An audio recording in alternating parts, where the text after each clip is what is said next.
right, this will be 4 weeks this Saturday since we've been at home, so we're looking forward to that. Thought guys took advantage of the bye week, got healthy, and that showed up on Sunday, so we had a good practice on Sunday, a little longer than we normally have, and we took advantage of a little bit of extra time from the bye week to prepare for that Sunday practice, so that went well. Tomorrow's a big day to get after it and get ready for Arkansas, and just about Arkansas, a really good team, really well coached. Coach Pittman does a great job, and a big win against BYU. So I think our guys, the energy, the enthusiasm, and then obviously the work we got to put in this week all need to come together to go out there and have a great game at 11 a.m. on Saturday. So with that, questions? Raise your hand on call in. Jason. Ryan, Jason, Auburn 247. Health-wise, after a bye week, how's your team health-wise overall heading into this? I think we're good. Now, not everybody's fully healthy, but guys will play. And I don't think that's anything uncommon this time of year. I think you got guys that, right, the first day of fall camp is the best they're going to feel. So you're going to have a few bumps and bruises and aches and pains and things like that we have to manage really through the season, not just this week, but the rest of the season with some of these guys. And but guys are toughing through it, and they're in there wearing the trainers out. They're getting themselves in best shape they can. But overall, we'll get some guys back that we didn't have, which will be good, and we'll get those guys back in the mix. And we need that for depth. The one thing about injuries, we only look at it as the players in the game, how it impacts the game, but it really impacts practice. If a guy has to take the 2 reps and he doesn't have somebody to back him up, he's getting double reps, and pretty soon he fatigues, and that's going to cause injury down the road. So getting these guys back and really utilizing that bye week, I think it came at a really good time for us because we had some guys that were banged up. So to get these guys back and get them in the mix this week, it'll help us. Yeah, Brian, now after the Ole Miss game, you mentioned that Jackson Dart being a rushing threat from the quarterback position really made their running game overall difficult to stop. I guess, how are you preparing for another rushing quarterback in KJ Jefferson? I guess, what do you feel like similarities and differences between Dart and Jefferson as rushers? Yeah, well, similarities are both really good players. And Dart did a lot of really good things in that game. I thought their backs ran hard in the last game. They were the ones that produced most of the runs. But Dart was certainly effective against us. KJ, now he's different. Really big, really physical. I think he plays with a lot of poise. And, as far as defending him, you got to tackle him. If he's running the ball, you got to tackle him. You got to have somebody in position to do that, and then overall you got to be ready for some of the things they do with him. He's not always going to run the ball. He may show that, and he may throw it. They do a good job. I think they're creative on the offensive side with what they do with him.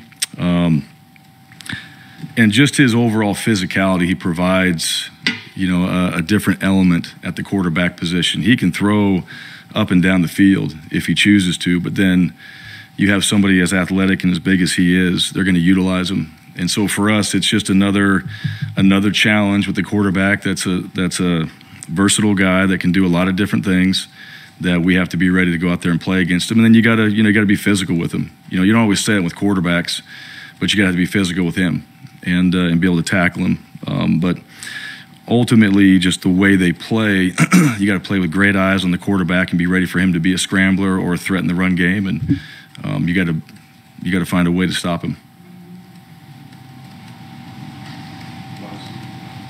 Brian, move on to air.com. Hope you enjoyed the bye week a little bit. I did. Thank you. Good. I did as well. When you look at where you are with your quarterback situation, where do you see your room overall, and how has Robbie developed? Yeah, I think improving, still not where we need to be. Right, so, and I think, the expectations in that room are really, really high. And I think those guys are working at it. I think they're taking the coaching as far as what they need to do to get better. I think they're taking it upon themselves to be better students of the game and really understand how to prepare yourself week in and week out to be ready to go out there and play against whatever opponent we're playing. The big thing in that room is we got to continue to build on some of the things that we're doing, and then we got to be better, obviously, at number one, taking care of the football. That's what it comes down to in a lot of ways. Overall, I think we're executing for the most part, all right, their assignments and what they need to do at that position, checking, all those things, operating the offense, making plays. Robbie's able to do that, and that's one thing Robbie can do. He can extend plays, he can make plays. He's doing a better job keeping his eyes down the field. He's also a threat in the run game. So he's that dual threat guy that can do a lot of different things. And I think that room understands, what we have to do at that position to be successful. And to me, that's what you want to see. You want to see growth, and you want to see things that we may not see it right away as fast as we all want to see it, but we're seeing growth in that room, and we're seeing guys getting better because practice has improved. The effort, the attitude, all the things that you need at that position to be better are showing up out of practice. So ultimately that needs to show up in the game and show up consistently through 4 quarters for us to do what we need to do. Second row, Coach, it seems like on special teams, kickoff returns have picked up for opponents here lately, and we're kicking high and kind of shallow. Is that by design? And if not, what has been done to address the kick coverage? Sure, yeah, no, it's not by design. We also kicked one out of bounds too. That creates the stats there as well. So we don't want to kick it out of bounds. We do not want to kick it short. And in our coverage, I think, one, we face some decent returners, but I also think our coverage needs to be better. That's something that we have addressed. And we take a lot of pride in that. I thought early in the year we were doing a pretty good job. I thought last year we always did a good job on that. And then lately we haven't done a good enough job. And so, whether that's, getting the right people in the right spots, we have to do that as coaches, get the right people and move them around, because you're trying to give your opponent some different looks as well. I did think in the last game, Jarquez was down there twice, and Jarquez is always going to be the first one down, or always going to be one of the first ones down. And there were some questionable, opportunities. Did he get pushed in the back or not? I mean, he had a chance to make some plays. So, one thing on that unit, you got to match somebody's intensity like Jarquez brings. And I thought we did that early on. I didn't think that we've done that the last couple games. So we've addressed it. We certainly recognize it and know that it has to be an area we improve and make sure that, we can win the field position battle, hopefully, by doing a better job in that area. Jason. Brian, the changes on the offensive line the last time out. Yeah. Produced in the run game. Is Jeremiah Wright a guy that earned more time after what you saw from him? Yeah, I think so. Yeah, he's getting better. Yesterday's practice too, he was, you get into a groove a little bit, so we got to play. And that's the biggest thing. You don't know, you see it in practice, but a guy has to go out there and play, and then you work through some things as a player just because of game speed, game tempo, all those things. And I thought yesterday he came out, he practiced really intentional to get better.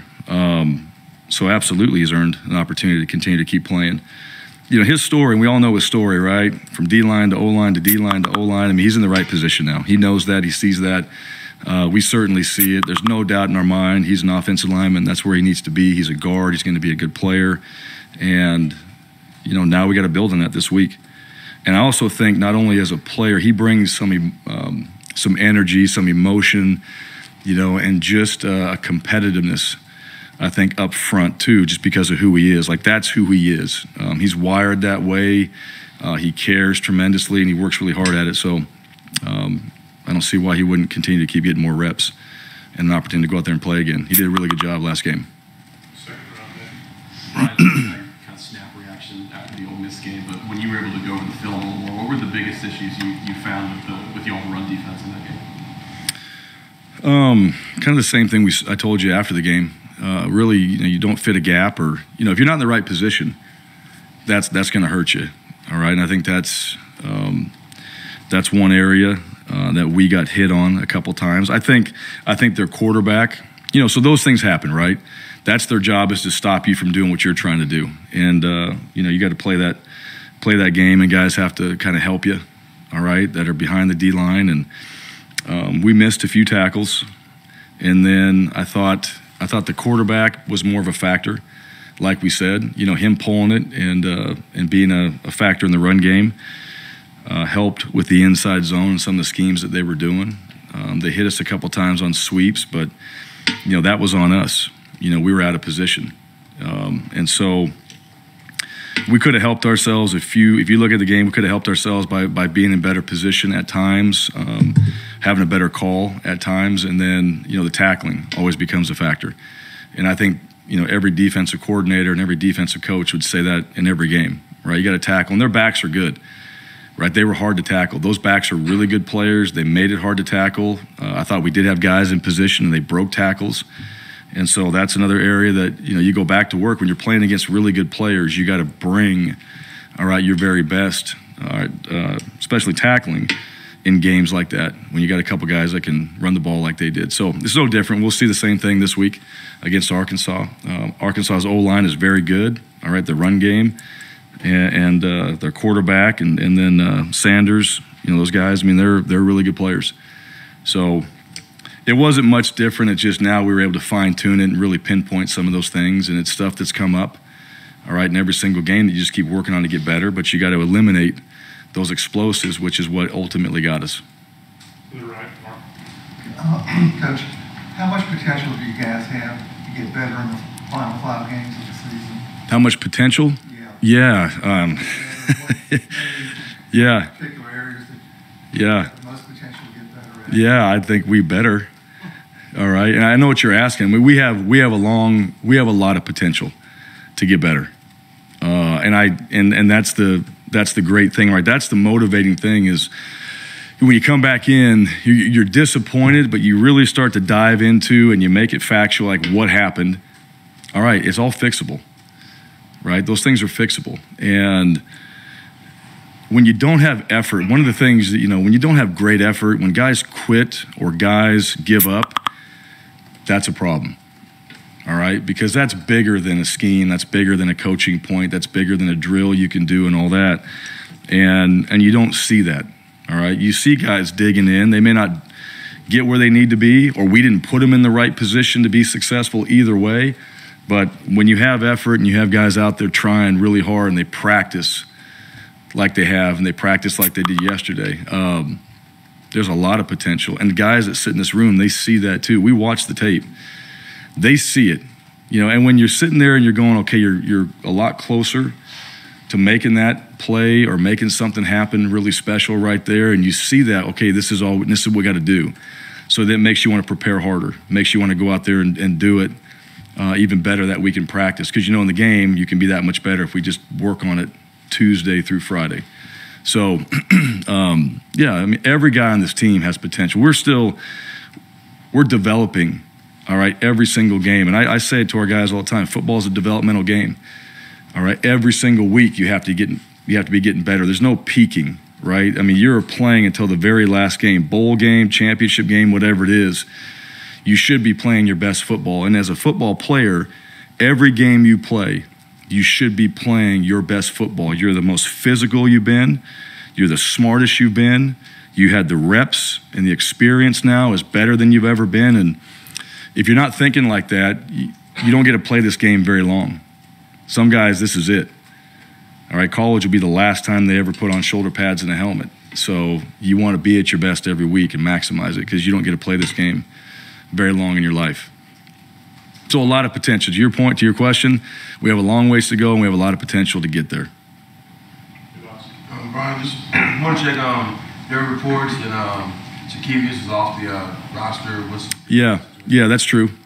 Yeah, that was after the Georgia game. Yeah, he's no longer with us. And then just to follow up, as far as, are there anybody else that's out for the year or anything else? Yes, actually, Jordan Ingram is out. So he had a lateral meniscus tear in practice, which was kind of a fluke deal. It was really on a pass catching drill, just kind of landed on it wrong. So he had surgery. He's out. I think it's 3-4 months. So obviously that's season ending for him. Everybody else that I've told you before, that's been injured. Those guys they're injured still that are out, and other guys are just banged up. Anything else? All right, Coach. Okay. You guys have a great day.